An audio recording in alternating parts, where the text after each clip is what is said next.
सगळं काही ठीक होणार असं म्हणता म्हणता कधी कधी काही स्वप्न वाळूसरशी निष्ठून जातात अन हताश झालेले मन मात्र मूक आसवांच्या गर्दीत क्षण क्षण जुळवू पाहतं.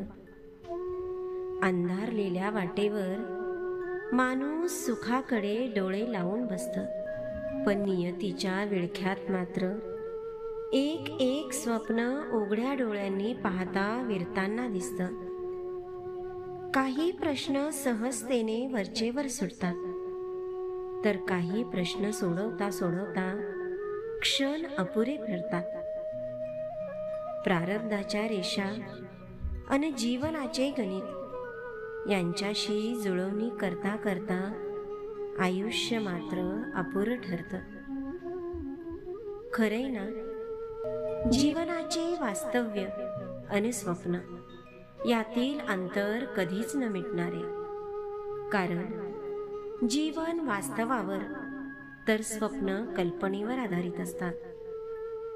दैनंदिन जीवनात येणाऱ्या अनंत अडचणीवर मात करता कित्येक प्रश्नांना आपण सामोरे जातो आणि त्यांना स्थिरस्थावर करण्याचा सतत प्रयत्न करतो.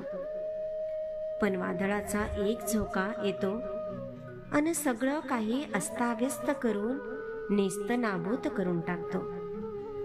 नियतीच्या या निरंतर चक्रात मात्र आपण अडकले जातो अन बांधलेला तो स्वप्न मनोरा क्षणभरात ढासळतो. एक एक स्वप्न वाळूसरशी निष्ठून जातं.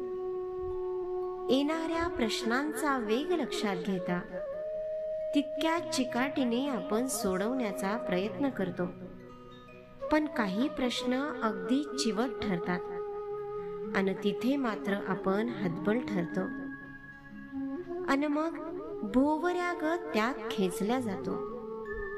प्रारब्धाच्या रेषा आणि जीवनाचे गणित यांच्याशी हातमिळवणी करता करता आयुष्य मात्र अपुरं ठरतं आणि कदाचित यालाच आपण जीवन संबोधतो.